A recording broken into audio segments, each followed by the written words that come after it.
चौसठ योगिनी एक हिंदू तांत्रिक परंपरा में से एक है जिसमें 64 योगिनियों की पूजा की जाती है। 64 योगिनियों की साधना एक बहुत ही शक्तिशाली साधना है। इस साधना के माध्यम से साधक देवी शक्ति की कृपा प्राप्त कर सकते हैं और अपने जीवन में सफलता प्राप्त कर सकते हैं। लेकिन क्या आप जानते हैं कि योगिनी कौन है? योगिनी के कितने प्रकार होते हैं और उनका क्या महत्व है? यह प्रश्न का जवाब लेकर हम आज के खास एपिसोड में उपस्थित हुए हैं। नमस्कार, मैजिक हीलिंग चैनल में आपका स्वागत है। हमारा उद्देश्य शाक्त परंपरा के तथ्य को आपके समक्ष रखना है। हमारे दैवी कार्य में आप चैनल को लाइक, शेयर, सब्सक्राइब करना ना भूलें। हमारा सहयोग करें। 64 योगिनियाँ वस्तुतः माता आदि शक्ति की सहायक शक्तियों के रूप में मानी जाती हैं, जिनकी मदद से माता आदि शक्ति इस संसार का राज्य चलाती हैं एवं सृष्टि के अंत काल में यह मातृका शक्तियाँ वापस आ शक्ति में पुनः विलीन हो जाती हैं और सिर्फ माँ आदि शक्ति ही बचती है। फिर से पुनर्निर्माण के लिए 64 योगिनियाँ आदि शक्ति मांग काली का अवतार हैं।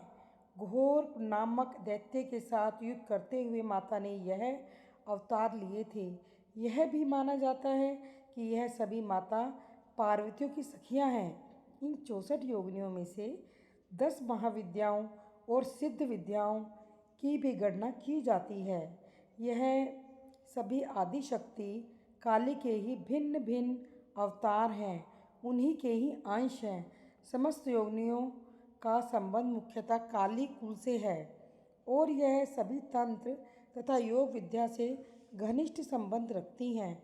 समस्त योगिनियाँ अलौकिक शक्तियों से संपन्न हैं तथा इंद्रजाल, जादू, वशीकरण, मारम स्तंभन इत्यादि कर्म इन्हीं की कृपा द्वारा ही सफल हो पाते हैं। मुख्य रूप से योगिनी अष्ट योगिनी तथा 64 योगिनी के नाम से जानी जाती हैं, जो अपने गुणों तथा स्वभाव से भिन्न भिन्न रूप धारण करती हैं। 64 योगिनियों का प्रादुर्भाव माँ काली से ही हुआ है। 64 योगिनी सृष्टि के विभिन्न आयामों पर शासन करती हैं और एक ही योगिनी का एक विशिष्ट चरित्र है। मुख्यतः इनका संबंध 8 मात्र शक्तियों से है।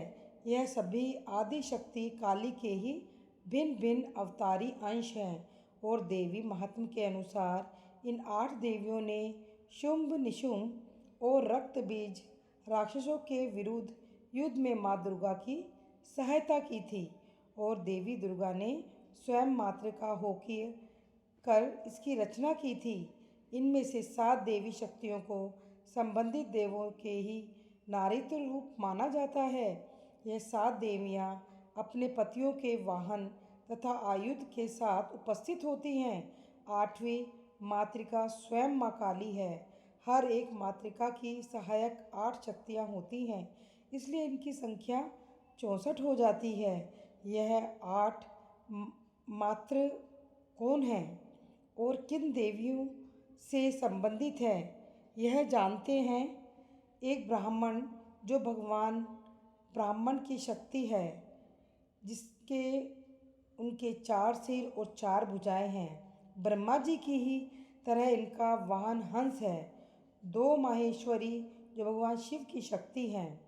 भगवान शिव की ही तरह इनकी जटाओं में अर्धचंद्र है तथा उनका वाहन नंदी है। चतुर्भुजाओं वाली शूल खड्ग आदि है। 3 कुमारी जो कार्तिकेय जी की शक्ति हैं। कुमारी के 6 सिर और 10 हाथ हैं तथा उनका वाहन मयूर है। वे अपने हाथों में शक्ति, ध्वजा, दंड, धनुष, बाण आदि धारण करती हैं। 4 वैष्णवी जो भगवान विष्णु की आदि शक्ति हैं। वनमाला पहने हुए देवी वैष्णवी के 2 हाथों में शंख व चक्र हैं। इनकी सवारी विष्णु जी की ही तरह है। 5 इंद्र जो देवराज इंद्र की शक्ति हैं। वे अपने वाहन हाथी पर विराजमान वज्र धारण कर रखती हैं। 6 वाराही जो वाराह की शक्तियाँ हैं, भगवान विष्णु के वाराह अवतार की तरह। जो इन देवियों का चेहरा वराह धड़ मनुष्य का है, हाथों में दंड, खड्ग, खेत का और फाश धारण करती हैं। इनका वाहन नहीं है और कहीं कहीं भैंसे पर भी सवार दिखाई देती हैं। 7 नरसिंही जो भगवान नरसिंहा की शक्ति हैं। इनका चेहरा सिंह का व धड़ मानव का है और हाथों में शंख, चक्र, त्रिशूल, डमरू आदि धारण करती हैं। 8 और अंत में आती हैं महाकाली, जिन्हें चामुंडा के नाम से भी जाना जाता है। एक मात ऐसी मातृका है जिन्हें किसी भी देव के स्त्री शक्ति अवतार के रूप में प्रस्तुत नहीं किया जाता। रौद्रमुख मुद्रा वाली यह देवी के हाथों में कपाल, शूल, नरमुंड तथा अग्नि है तथा इनका वाहन सियार है। स्कंद पुराण के काशी खंड पूर्वार्ध के अनुसार भगवान शंकर का राजा देवोदस से काशीपुरी प्राप्त करना चाहते थे, परंतु राजा देवदास धर्मपूर्वक प्रजा का पालन करते थे और उनके राज्य में अपराध नाम की कोई चीज ही नहीं थी। भगवान शिव के कहने पर समस्त देवताओं ने उन सर्वत्र शुद्ध राजा की कोई कमी ढूंढने की बहुत चेष्टा की, किंतु वह असफल रहे। इंद्र आदि देवताओं ने देवदास के राज्य तथा शासन को असफल बनाने के लिए अनेक प्रकार के विघ्न उपस्थित किए, किंतु राजा ने अपने तपोबल से उन सब विघ्नों पर विजय पाई। तदंतर मंदराचल से महादेव जी ने 64 योगिनियों को राजा की कमी ढूंढने देखने के लिए काशी भेजा। उन योगिनियों ने भी विभिन्न रूप धारण कर लिए और अलग अलग वेश धारण करके अलग अलग कार्यों में लग गई। योगिनियाँ 12 महीने तो काशी में रहकर निरंतर चेष्टा करते रहने पर भी राजा का कोई दोष निकाल ना सकी, परंतु वह सब लौटकर मंदराचल भी नहीं गई। तब से लेकर आज तक योगिनी ने कभी भी काशी को नहीं छोड़ा। हालांकि वह तीनों लोकों में घूमती हैं, परंतु उनका निवास काशी ही है।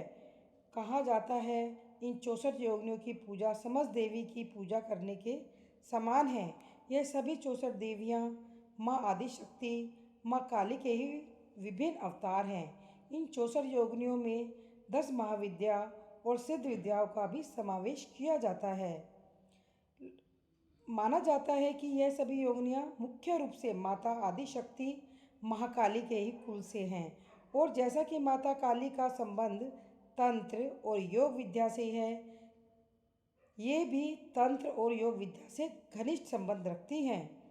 तंत्र साधना से योगिनी का महत्वपूर्ण भूमिका निभाती हैं। यह देवी साधकों को आध्यात्मिक उन्नति, सिद्धियां और भौतिक सुख प्राप्त करने में सहायता करती हैं। योगी नित्य ही सिद्धि के बारे में केवल एक बात ही उनकी महत्वता दिखाती है कि धनपति कुबेर उनकी कृपा से ही धनपति हुए थे।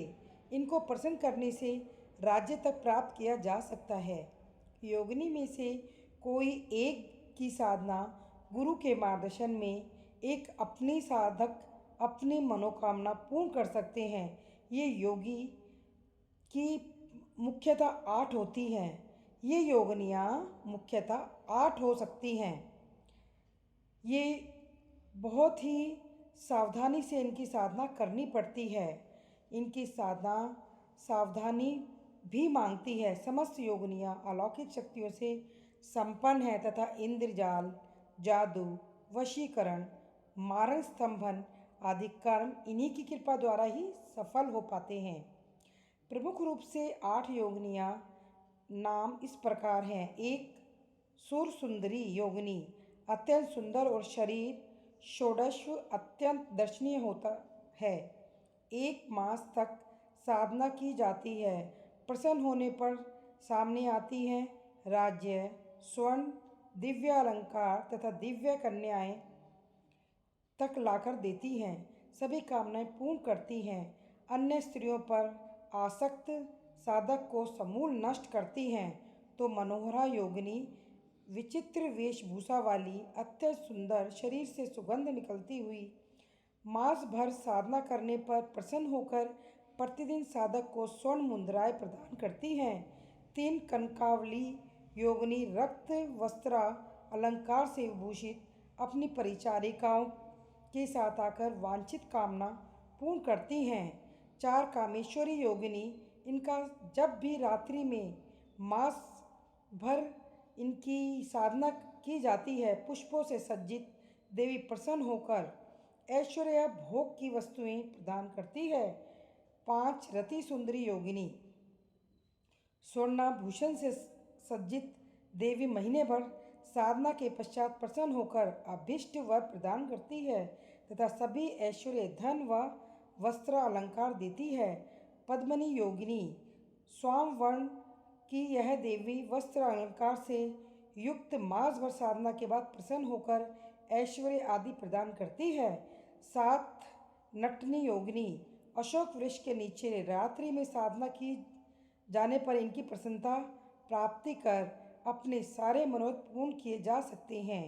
8 मधुमती योगिनी, शुभ्र वर्ण वाली देवी अति सुंदर नाना प्रकार के अलंकारों से विभूषित साधना के पश्चात सामने आकर किसी भी लोक की वस्तु प्रदान करती हैं। इनकी कृपा से पूर्ण आयु तथा अच्छा स्वास्थ्य प्राप्त होता है, राज्य अधिकार प्राप्त होता है। मंत्र यम ह्रीम अनुरागिनी आगच्छ मैथुन प्रिया स्वाहा। जब भाग्यवश काफ़ी प्रयासों के बाद भी कोई काम नहीं बन रहा है या प्रबल शत्रुओं के वश में होकर जीवन की आशा छोड़ दी हो, तो इस साधना से इन सभी कष्टों से सहज ही मुक्ति पाई जा सकती है। इस साधना के द्वारा वास्तु दोष, पितृदोष, काल सर्प योग तथा कुंडलिनी के अन्य सभी दोष बड़ी आसानी से दूर हो जाते हैं। इनके अलावा दिव्य दृष्टि अर्थात किसी का भी भूत, भविष्य या वर्तमान जान लेने की जैसी कई सिद्धियां बहुत ही आसानी से साधक के पास आ जाती हैं, परंतु इन सिद्धियों का भूलकर भी दुरुपयोग नहीं करना चाहिए, अन्यथा अनिष्ट होने की आशंका रहती है। कहा जाता है हर दिशा में 8 मातृकाएँ फैली हुई हैं और योगिनियों के लिए एक सहायक योगिनी नियुक्त की हुई है। इस हिसाब से हर दिशा में 16 योगिनियाँ हुई तो 4 दिशा में 64 योगिनियाँ, 64 योगिनित्व देवी मानी जाती हैं, जिनके चलते अगर आपको किसी एक देवी की भी कृपा प्राप्त हो जाए तो उससे संबंधित तंत्र की सिद्धि मानी जाती है। दुर्गा शक्ति का विस्तार स्वरूप 64 कलाएं हैं। जीवन के प्रत्येक पक्ष से संबंधित एक एक कला है। इन सब कलाओं का पूर्ण स्वरूप दुर्गा है, इसलिए साधक को इन 64 शक्तियों स्वरूपों की साधना करनी चाहिए, जिससे शरीर और मन का प्रत्येक पक्ष जागृत हो सके। यही दुर्गा का आधारभूत स्वरूप है। शक्ति की श्रेष्ठ साधना 64 शक्ति साधना है, जिसमें बीज मंत्र सहित 64 रूप में ध्यान किया जाए तो शक्ति को साधक का वर्ण करता है। 64 योगिनियों का संबंध स्त्री और पुरुष की 32 कलाओं से दर्शाया गया है। यहाँ स्त्री पुरुष के बिना और एक पुरुष स्त्री के बिना अधूरे हैं। यहाँ एक संपूर्ण स्त्री 32 कलाओं से युक्त होती है और वहीं एक संपूर्ण पुरुष भी 32 कलाओं से युक्त होता है। स्त्री और पुरुष के मिलन से बनते हैं 32 और 32 कला मिलकर 64 कला एवं विद्या बनती हैं। महादेव शिव शंभु और माता पार्वती के मिलन से प्रकट हुई सभी योगिनियों की अधिष्ठात्री देवी है। इनमें से एक भी देवी की कृपा को जानने पर उससे संबंधित तंत्र की सिद्धि मानी जाती है। 10 विद्याओं के पूछने पर स्कंद देव इन योग के बारे में बताते हैं कि यदि कोई मनुष्य इन 64 नामों का प्रतिदिन भोर, दोपहर और संध्या के समय जप करे तो उसके भूत प्रेत द्वारा दिए गए सारे कष्ट दूर हो जाते हैं। इनके 64 नामों का पाठ करने वालों को न डाकनी, शाकनी, कुष्मांड और ना ही कोई अन्य राक्षस कष्ट दे सकता है। इनका नाम युद्ध, वाद विवाद आदि में विजय प्रदान करते हैं। जो योगिनी पीठों की सेवा करता है उसे वांछित शक्तियाँ प्राप्त होती हैं, और यदि कोई अन्य मंत्रों को भी उनके आसनों के सामने दोहराता है उसे भी शक्तियाँ प्राप्त होती हैं। यज्ञ, पूजा और प्रसाद तथा धूप और दीपक के समर्पण से योगिनी जल्दी प्रसन्न हो जाती हैं और सभी इच्छाओं को अवश्य पूर्ण करती हैं। अश्विनी के महीने में शुक्ल पक्ष के पहले चंद्र दिन से शुरू होकर 9वें दिन तक मनुष्य को 64 योगिनी की पूजा करनी चाहिए। इससे वह जो चाहे प्राप्त कर सकता है।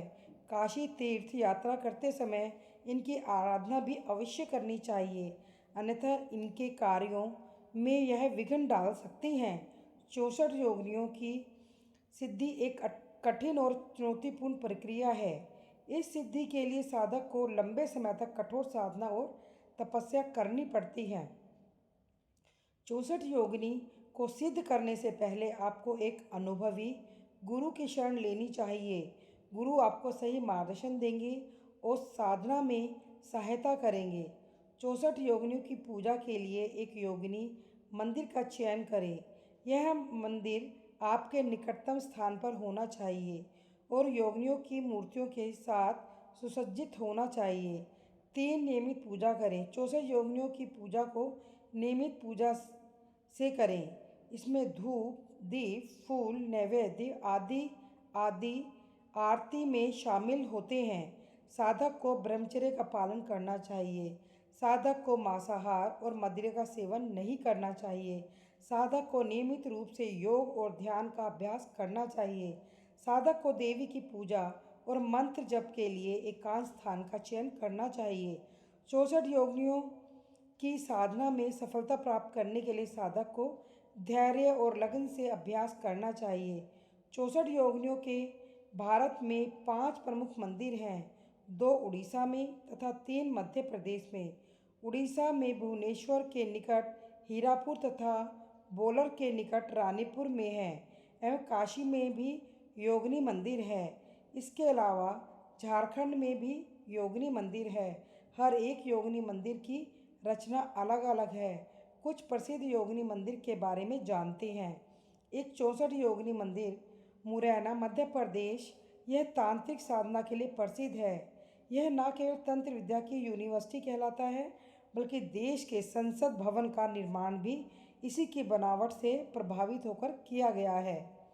यह मंदिर एक वृत्तीय आकार पर निर्मित है और इसमें 64 कमरे हैं। हर कमरे में एक एक शिवलिंग बना हुआ है। मंदिर के मध्य में एक खुला हुआ मंडप है जिसमें एक विशाल शिवलिंग है। यह मंदिर 1323 ईस्वी में बना था। इस मंदिर का निर्माण क्षत्रिय राजाओं ने कराया था। शानदार वास्तुकला और बेहद खूबसूरती से बनाए गए इस मंदिर तक पहुंचने के लिए 200 सीढ़ियां चढ़ने के बाद 64 योगिनी मंदिर तक पहुंचा जा सकता है।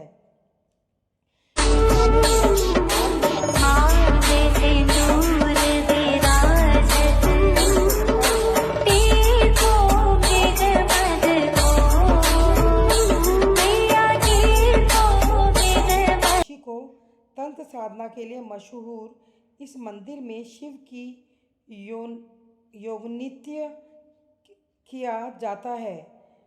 कहा जाता है कि यह तंत्र साधना का भव्य आधार था। यहाँ भगवान शिव की साधना माँ काली के साथ कर योग नित्य को जागृत किया जाता था। आज भी कुछ तांत्रिक सिद्धियाँ प्राप्त करने के लिए यहाँ यज्ञ करते हैं। इस मंदिर को 7100 महादेव मंदिर के नाम से भी जाना जाता है।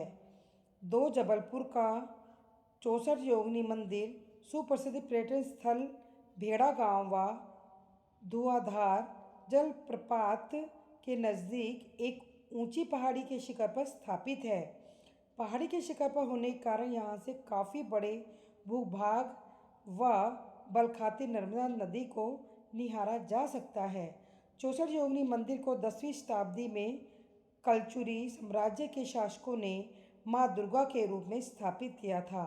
लोगों का मानना है कि यह स्थली महर्षि भृगु की जन्मस्थली है, जहाँ उनके प्रताप से प्रभावित होकर तत्कालीन कलचुरी साम्राज्य के शासकों ने सन 1000 के आसपास इस मंदिर का निर्माण करवाया।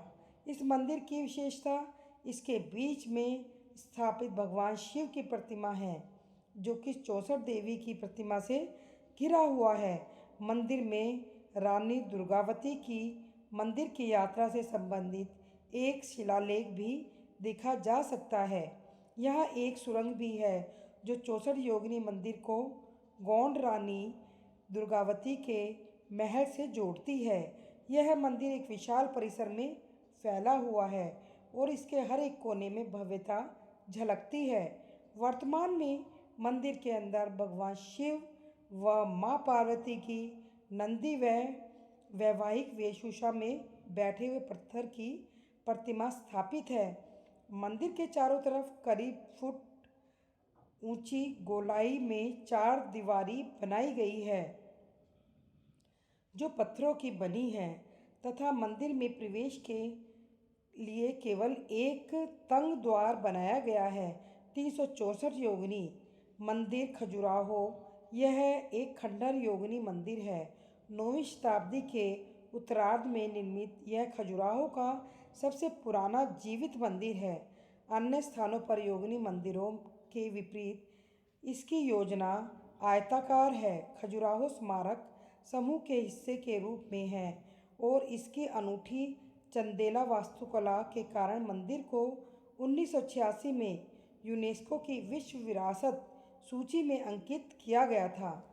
मंदिर के खंडहरों में कोई मूर्ति नहीं बची है। खंडहरों में मिली मात्र देवी या मात्र काऊ की 3 बड़ी मूर्तियां अब खजुराहो संग्रहालय में हैं।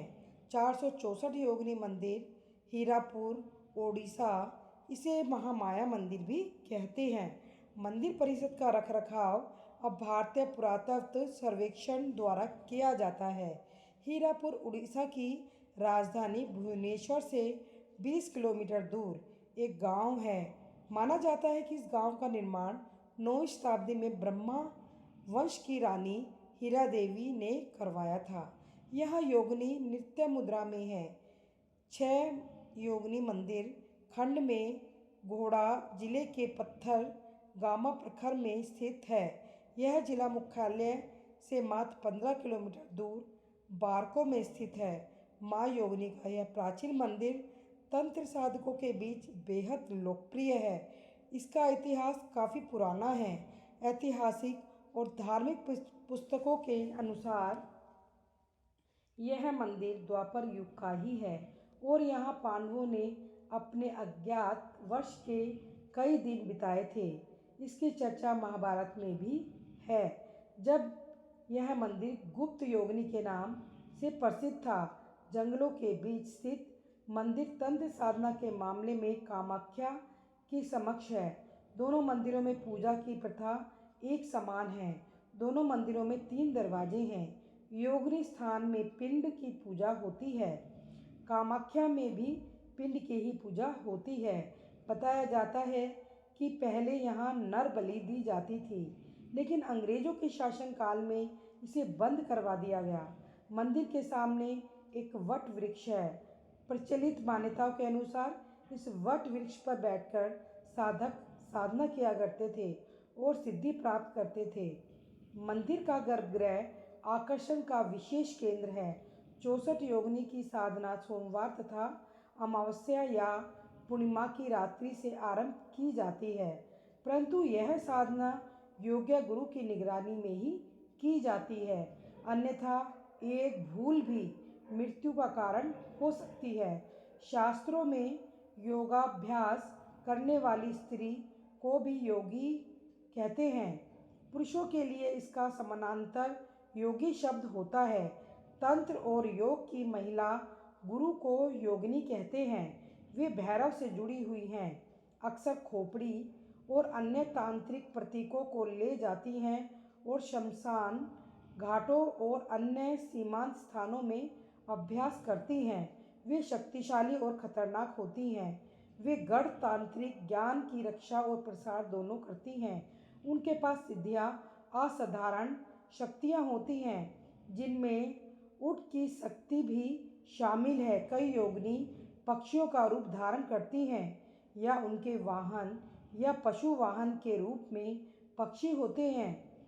बाद के तांत्रिक बौद्ध धर्म में डाकिनी की असकत योगिनी के समानार्थी के रूप में प्रयोग किया जाता है।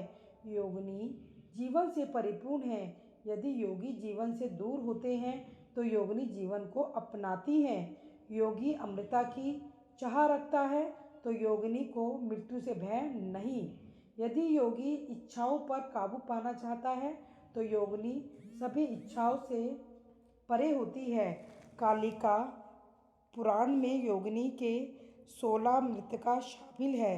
इनमें से 9 मातृकाएँ ब्राह्मणी श्रेणी की हैं। अग्नि पुराण में योगिनी हो मातृकाओं को शामिल नहीं किया गया है, लेकिन कहा गया है कि वे आपस में संबंधित हैं। यह योगिनी हो को 8 पारिवारिक समूहों में विभाजित किया गया है, जिनमें से प्रत्येक का नेतृत्व एक मात्र ही करती है, जो प्रत्येक योग की इष्ट होती है।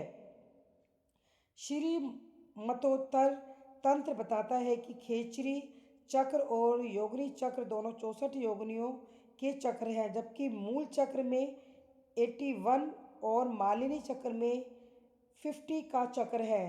संख्या 8 शुभ है। इसका वर्ग 64 और भी अधिक शक्तिशाली और प्रभाव उत्पादक है। तांत्रिक ग्रंथों में कथित तौर पर 64 आगम और तंत्र, 64 भैरव, 64 मंत्र देवी के लिए 64 पवित्र पीठ स्थल और 64 असाधारण सिद्धियां हैं। तंत्र कहता है मातृ शक्ति ही इस जगत की जननी है। वही देवी शक्ति या पराशक्ति के नाम से जानी जाती है। शास्त्रों में ऐसा माना गया कि सभी पदार्थों के मूल रूप में शक्ति ही विराजमान है। यह शक्ति हम सबके भीतर है, न केवल हमारी देह बल्कि हमारे मन, हमारी आत्मा में भी विराजमान है। शक्ति का कोई अपना निश्चित स्वरूप नहीं है। यह शक्ति विभिन्न रूपों में प्रकट होती है और यही शक्ति विभिन्न तरंगों में भी प्रतीत होती है। यह निराकार भी है, साकार भी है, अर्थात वह पदार्थ भी है, वह ऊर्जा भी है। इसी शक्ति के परिणाम स्वरूप चंद्र सूर्य हैं। हम सब उसी शक्ति के ही व्यक्त रूप हैं। वह स्वयं अव्यक्त रूप है। यह शक्ति समूल जगत की मूल है और मनुष्य की देह में मूलाधार चक्र में स्थापित है, और यही शक्ति इस सारे जगत की सृष्टिकर्ता भी है। देवी दुर्गा के विभिन्न रूप स्वरूप ज्ञान भी दुर्गा है, विज्ञान भी दुर्गा है, तंत्र भी दुर्गा है। साथ ही यहाँ पर भी सात्विक शक्तियाँ हैं। वे देवी दुर्गा के ही रूप हैं और देवी दुर्गा के राजसिक स्वरूप भी हैं, जो चंचलता, कला, नृत्य, संगीत, चित्रकारी जैसी विभिन्न कला हैं। तंत्र की परंपरा में देवी के हजारों रूप हैं जो उनको धारण करती हैं, जिनका पूजन और स्मरण किया जाता है। सौंदर्य लहरी की प्रथम पंक्ति में देवी की स्तुति की गई है, जिसमें कहा गया कि बिना शक्ति के शिव भी प्रभावकारी होते हैं। बिना शक्ति के शिव भी अप्रभावकारी होते हैं। शक्ति की जो व्याख्या मार्कंडेय में पुराण में की गई है, देवी शक्ति का पूर्ण स्वरूप है। शक्ति का तात्पर्य है वृद्धि, सिद्धि, सौम्यता, रौद्र, जगत, प्रतिष्ठा, चैतन्य, बुद्धि, तृष्णा, नम्रता, शांति, श्रद्धा, कांति, लक्ष्मी, समृद्धि, दया, तुष्टि एवं इच्छा प्रकट। नवरात्रि एवं गुप्त नवरात्रि देवी शक्ति के 64 स्वर रूपों से एकाकार होने का श्रेष्ठतम कार्य है। नवरात्रि में ही नहीं, जीवन का प्रत्येक दिन साधना हो, इसके लिए विशेष सिद्धिदायक माना गया है। साधक द्वारा एकाग्र मन से यह साधना करने पर विशेष अनुभूति प्राप्त होती है उनके मन के द्वार खुलने लगते हैं। शक्ति का प्रवाह रोम रोम में होने लगता है। जब शक्ति का प्रवाह होता है तभी साधक के अपने कर्म द्वारा कार्य पूर्ण होने लगते हैं। आशा है 64 योगिनियों की विशेष प्रस्तुति आपको पसंद आए।